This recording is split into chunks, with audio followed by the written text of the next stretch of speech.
Muy buenas a todos, yo soy Beto La Voz y en esta oportunidad voy a estar haciendo un análisis y dándoles mi opinión de qué me pareció esta primer temporada de What If.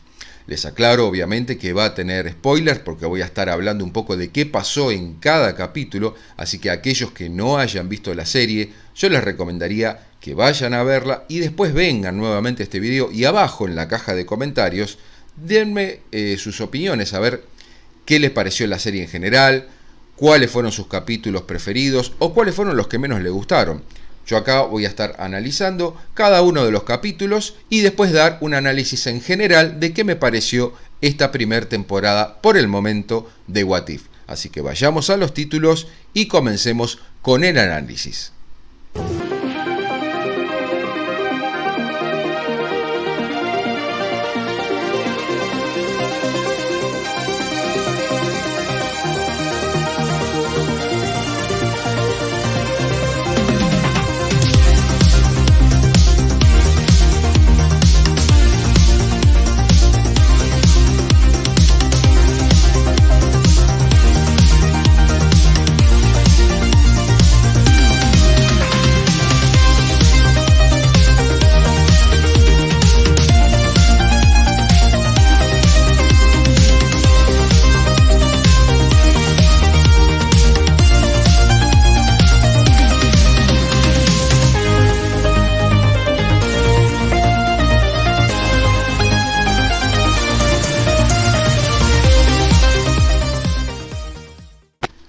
Bueno, para ir comenzando un poquito, ¿qué es What If? Este concepto de What If comenzó en los cómics, como ya les había mencionado en otro video, creo que les había hecho mención sobre ello. Fue una idea que tuvo en su momento la editorial Marvel de contar historias donde podían inventarse orígenes, sucesos o incluso a veces sucesos que habían, historias que habían ocurrido en alguna saga de algún personaje o que transcurrieron como saga en la línea temporal clásica de la serie. Acá lo que hacían era readaptarlo y contar una nueva versión. Yo recuerdo que en ese video también había comentado que por qué a mí no me agradaban tanto los What If en los cómics. Por lo general, la gran mayoría de las historias de What If en los cómics no fueron las mejores. Hay algunas que están buenas, pero la gran mayoría son de, como diríamos nosotros, medio pelo para abajo. El problema cuál es o en qué radican los de concepto de What If. Cuando creaban una historia original diferente, por ahí algunas funcionaban. El tema estaba cuando hacían una readaptación. ¿A qué me refiero con esto? Por ahí agarraban una historia o que transcurría en una saga de, vamos a suponer, entre 6 números de una línea argumental de algún personaje. Y esa historia que por ahí estaba narrada en 6 números, ellos la retomaban, la comprimían, obviamente en un solo volumen, porque los What If eran autoconclusivos, y modificaban la historia o el suceso de lo que había pasado en la historia original. ¿Cuál era el problema justamente de esos What If, por lo menos en mi caso? Y que muchas veces al tratar de comprimir se perdían un montón de cosas, los hilos conductores no eran los mejores y a veces muchas cosas que pasaban en la historia sucedían porque sí. Entonces evidentemente no tenían un buen hilo narrativo y el gancho era algo distinto, una forma distinta de que se contaba una historia o el origen de algún personaje. Era más que nada el boom de pegar con portadas llamativas, pero que después en el contexto de la historia no terminaba muchas veces de cerrar. Bueno, ese era también mi miedo cuando Disney tuvo como proyecto empezar con el tema de hacer esta serie de What If. Me parece como primera idea que utilizar el concepto de serie animada está bien, porque la verdad tener que realizarlo con actores reales y hubiera sido muy costoso, mucho trabajo, aunque obvio, la animación es bastante difícil, lleva mucho trabajo también, pero me pareció un buen concepto. Obviamente tenía mis miedos trayéndolo de los cómics. ¿Y por qué? Traía los miedos por los que le mencioné anteriormente. Acá yo me imaginaba que no iban a ser historias de guiones, si bien son guiones nuevos, pero que iban a estar readaptando cosas que se contaron en películas que ya pasaron. Entonces mi problema era si agarraban una película que duraba aproximadamente 2 horas, ¿cómo iban a hacer para modificarlo y contarlo tan solo en un capítulo? El tema era que no sabíamos cuál era la duración. Después vimos que más o menos la duración que tienen estos capítulos promedio en la historia, ¿no? Sacando la presentación y los títulos finales, son un promedio de 25 o 26 minutos. Entonces, tener que tratar de agarrar un concepto de una película de 2 horas y comprimirlo en una historia que se va a narrar en 25 minutos, la verdad que ya me preocupaba un poco. Y también por el otro lado me llamaba la atención cómo iban a resolverlo. Pero también podía pasar de que no agarraran el concepto o alguna historia que pasaba en una sola película, que por ahí agarraran en de 2 películas porque estaban inventando la historia o reinventando la historia de un personaje. Entonces ahí ya me parecía que era más complicado, porque si estamos hablando de 2 películas, si bien agarran algunos conceptos y no toda la trama, pero estamos hablando de 2 productos que tienen ya 4 horas entre los dos y vos tratás de contarlo en simplemente una historia de 25 minutos. Lo cual, eso me llegaba a preocupar un poco, pero igual le tenía fe de que por ahí los guionistas sí iban iban a tratar de ver de qué manera resolverlo. Ahora bien, ¿cuántos capítulos iba a tener esta serie? Bueno, se hablaba de que iban a ser 10, se hablaba de que iban a ser 9, ya después eso también lo voy a dejar para la evaluación del último capítulo. En total, la serie de What If tiene 9 capítulos. El primer capítulo que nos presentan, yo acá me los tengo anotados justamente para recordarlos también con los nombres. El primer capítulo con el que empezó la serie What If fue ¿qué pasaría si la Capitana Carter fuera la primer Vengadora? La idea me parecía buena, la verdad, el concepto de la Capitana Carter, ¿sí? En el capítulo, obviamente, en vez de recibir el suero del super soldado Steve Rogers, lo termina recibiendo la capitana por un suceso, un atentado que quieren hacer, que es tal cual como en los cómics, pero en este caso, para que no quede el experimento trunco, se termina sacrificando ella, aparte Steve Rogers termina herido, y ella termina transformándose en la Capitana Carter. El concepto de la Capitana Carter me gustó, y lo que más me gustó fue cómo retrataron a Steve Rogers en ese capítulo. Porque ahí obviamente lo que hace es reafirmar lo que muchos conocemos al Capitán América, que el concepto del Capitán América no está simplemente por tener el suero del super soldado, sino que está en su esencia. El Capitán América tiene una gran esencia del personaje y sus valores por cómo es Steve Rogers en su vida, cómo es su concepto de la vida. Y eso, a pesar de que él no recibe el suero, se ve en este capítulo que él sigue siendo, en el alma lo sentimos como que es un Capitán América. ¿Por qué? Porque es Steve Rogers. No cambia por más que haya quedado como ese flacucho. Y ella, que tiene una linda escena también, demuestra que sigue estando enamorada de él, que no es solamente porque tenga el suero de super soldado, porque tenga un gran físico, está enamorado de la persona, porque Steve Rogers nunca cambia su concepto de ser humano, y ese es el gran valor que tiene.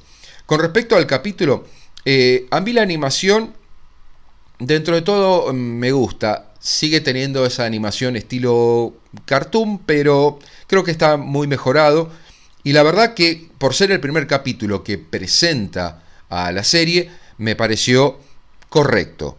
Yo podría decir que es un capítulo de 6 puntos, si bien tratan de modificar lo que les digo, el concepto de la película de Capitán América, el primer Vengador. La idea está buena, me gusta. Sí me hubiera gustado que, obviamente, como les digo, el capítulo fuera un poco más largo para que se pudiera contar un poquito, porque todo es como que va pasando demasiado rápido. Pero para hacer el capítulo introductorio me parece que es bastante correcto. Bueno, y ahora vamos a ir con lo que sería el capítulo 2. El capítulo 2 se llama ¿Qué pasaría si T'Challa se convirtiera en Star-Lord? Este podría decir que es uno de mis capítulos preferidos, o está entre los 3 capítulos preferidos que tengo de todo lo que fue esta temporada de What If. En este capítulo nos muestran que es en el año 1988, los devastadores son enviados a la Tierra por el celestial Ego, ¿sí? Para recuperar a su hijo, que es Peter Quill. Pero secuestran por error a un joven T'Challa de Wakanda. Después nos muestran que 20 años después, T'Challa se ha convertido en digamos, en un famoso mercenario intergaláctico, que en este caso es Star-Lord. Y el líder, que es Yondu, lo ha convencido de que Wakanda fue destruida. Por eso él no tiene digamos, el interés de saber qué pasó, porque él confía en que Yondu le dice de que Wakanda había sido destruida. Por otro lado, también muestran en este capítulo que aparecen muchos personajes. De hecho, aparece un Thanos que a muchos no les gustó porque lo consideran que estaba muy nerfeado. Yo soy fanático de Thanos desde hace décadas. De hecho, cuando muchos quizás no lo conocían, porque muchos lo empezaron a conocer a Thanos por la película. Es un personaje mucho más profundo en los cómics que lo que vieron ustedes en el cine. Es uno de mis villanos favoritos prácticamente del universo de los cómics, no solamente de Marvel.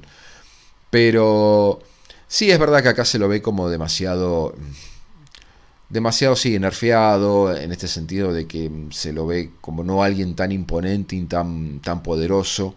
No digo temible, porque acá él no es malo, pero sí es verdad que no se lo ve en su esplendor, o la mejor, digamos, no es la mejor versión de Thanos. Obviamente acá en esta historia cuenta que Nebula se acerca a los devastadores y le propone robar las brasas del Génesis, ¿sí? Que es un artefacto cósmico que es capaz de erradicar el hambre galáctica. Y que esas brazaletes están en manos de, obviamente, el coleccionista. Acá hay que tener claro que, obviamente, Star-Lord en la versión de T'Challa es como si fuera un Robin Hood intergaláctico. Bueno, obviamente van a la sede donde está el coleccionista en Nowhere, le ofrecen la piedra del poder como distracción, obviamente, y digamos que al mismo tiempo T'Challa busca estas brasas, pero se encuentra con una nave espacial de Wakanda dentro de las colecciones que tenía ahí el coleccionista. En la historia muestran como que Nebula aparentemente traiciona a los devastadores, que terminan siendo todos capturados, pero en realidad esta fue una artimaña que habían pergeñado entre T'Challa y Nebula para poder avanzar y engañar en realidad, en este caso, al coleccionista. Y aquí hay que reconocer que el coleccionista, la verdad, se lo ve con un montón de artefactos que no llegamos a ver en las películas, y que lo vemos realmente peleando, y es un personaje pero que está súper poderoso el tipo. Y la verdad es interesante verlo en este capítulo al coleccionista en la manera que lo muestran. Obviamente lo terminan venciendo. La esclava que tiene el coleccionista, que es Karina, termina rescatando a T'Challa y obviamente ayuda a los devastadores a poder vencer al coleccionista. Obviamente T'Challa, al haber descubierto esa nave de Wakanda, lo perdona a Yondu por haberle mentido sobre la historia de Wakanda, porque Yondu le comenta cuál es la verdad, y al final T'Challa termina regresando, ¿sí? Para reunirse con su familia y poder recomponer toda la situación de su pasado. Y en una escena que muestran al final, terminan mostrando que Ego termina yendo él en persona a buscar a Quill, y es como que deja abierto ahí qué pasará cuando lo encuentre a Quill, que en esta versión de esta historia nunca se terminó transformando en Star-Lord. Así que ahí como que le da un cierre realmente interesante. ¿Qué es lo más interesante también del capítulo? Bueno, la historia, y obviamente escuchar por última vez la voz de Chadwick Boseman, que fue el actor que interpretó a Pantera Negra, y que este audio de grabación que hizo él, de este doblaje, es el último registro que vamos a tener de su voz, y la verdad que eso fue muy conmovedor poder verlo en este capítulo. La verdad, vuelvo a decir, es uno de los está entre los 3 capítulos que más me gustan de esta serie de What If. Bueno, y ahora vamos a ir con el capítulo 3, que el capítulo 3 es ¿qué pasaría si el mundo perdiera a sus héroes más poderosos? Este capítulo, digamos que transcurre, sí, que en una semana el director de S.H.I.E.L.D., que en este caso es Nick Furia, intenta, digamos, reclutar los héroes para lo que sería la iniciativa de los Vengadores. Pero cada uno de ellos va muriendo de manera misteriosa. Natasha Romanoff, o sea, Black Widow, le inyecta a Tony Stark, una inyección que es inesperadamente fatal, lo termina matando. También muestran cómo Clint Barton dispara accidentalmente y mata a Thor, antes obviamente de poder obtener el martillo, porque es la secuencia similar a la de la película de Thor, cuando está el martillo y él lo va a buscar. Y obviamente también muestran la muerte de Hulk, que la muerte de Hulk fue rara, porque cuando lo vimos se terminó explotando como si fuera una bombucha. Y también obviamente en toda la investigación que está haciendo Romanoff, porque obviamente Nick Furia sospecha de que hay algo raro atrás de todo esto, y ella, si bien los va reclutando o va tratando de que evitar de que los maten a cada uno, ella va tratando de investigar a ver qué es lo que pasa con quién los está matando. Y obviamente, bueno, la Viuda Negra también es atacada y es asesinada mientras ella estaba averiguando quiénes eran o quién estaba cometiendo estos asesinatos. Y bueno, lo que sí Romanoff en este capítulo le logra decir a Nick Furia que los asesinatos están relacionados con Hope, ¿sí? Obviamente también en el capítulo aparece Loki, un capítulo en el que Loki viene obviamente a reclamar acá en la Tierra porque lo mataron a su hermano y lo quiere enfrentar obviamente a Nick Fury.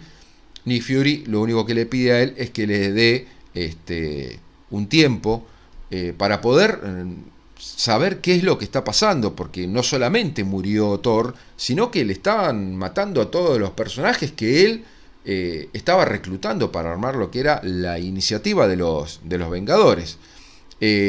Obviamente Fury le propone una alianza después a Loki de, bueno, dame no solamente tiempo, sino trata de ayudarme, así es algo que podemos resolver los dos, porque el problema no lo tenés solamente vos, también lo estoy teniendo yo. Entonces, después termina Fury deduciendo que Han Pym, ¿sí? Han Pym es el asesino y ha estado usando su tecnología, ¿sí?, de reducción para cometer los asesinatos por, digamos, como venganza por la muerte de su hija, ¿sí? Recordemos que la hija de él es Hope Van Dyne, quien murió mientras cumplía con su deber como agente de S.H.I.E.L.D. Ahí donde muchos nos preguntamos en qué momento ella fue agente de S.H.I.E.L.D. Bueno, acá en esta historia ella fue una agente de S.H.I.E.L.D. que murió cumpliendo su deber. Y obviamente Han Pym lo responsabiliza a Nick Furia por esta situación y por eso es que toma esta venganza. Obviamente Nick Fury lo descubre y termina armando una trampa junto a Loki para tratar de derrotarlo. Obviamente Loki lo derrota a Han Pym para después llevárselo bajo su custodia asgardiana y tratar de juzgarlo. Pero también Loki elige quedarse en la Tierra, lo cual le da un cierto giro. Ya sabemos que no están los Vengadores y quiere convertirse, y de hecho lo muestra, como el nuevo gobernante. Es ahí que Fury comienza a reunir más héroes porque se da cuenta que Loki va a ser una amenaza y se encuentra con un Steve Rogers congelado en el hielo e invoca a Carol Danvers, ¿sí?, a que venga a la Tierra para darle una ayuda, que es digamos el cierre que le dan al capítulo. Este capítulo a mucha gente le gustó por la trama está bien, tiene mucha intriga, eso es lo que tiene de interesante, pero lo que a muchos les llamó la atención es cómo Han Pym podía derrotar, si bien es ingeniosa la idea, pero cómo podía derrotar tan fácilmente a todos los Vengadores. Incluso sobre todo a Hulk, que Hulk no es un personaje que lo puedan vencer así nomás. Pero acá se lo muestra como que la verdad lo vence con bastante facilidad. Y eso fue algo que quizás a muchos no les gustó también, que es lo que ya veníamos hablando del capítulo anterior de T'Challa, donde algunos personajes acá en estas readaptaciones aparecen como medios nerfeados. y quizás eso a la gente es lo que no le ha gustado. Comparando con lo que venimos, me parece que es un capítulo, este tercer capítulo, me parece que está más o menos a la altura de lo que fue el primero, pero sí yo noto que hay en el hilo, digamos en el argumento, hay un pequeño bajón comparado con el capítulo 2, que fue el de T'Challa convirtiéndose en Star-Lord. Así que creo que ahí ya la serie nos va empezando a demostrar como que va a tener una cierta irregularidad con respecto a las tramas, de qué tan interesantes o qué tan bien narradas están. Y ahora vamos a ver qué sigue con el cuarto capítulo.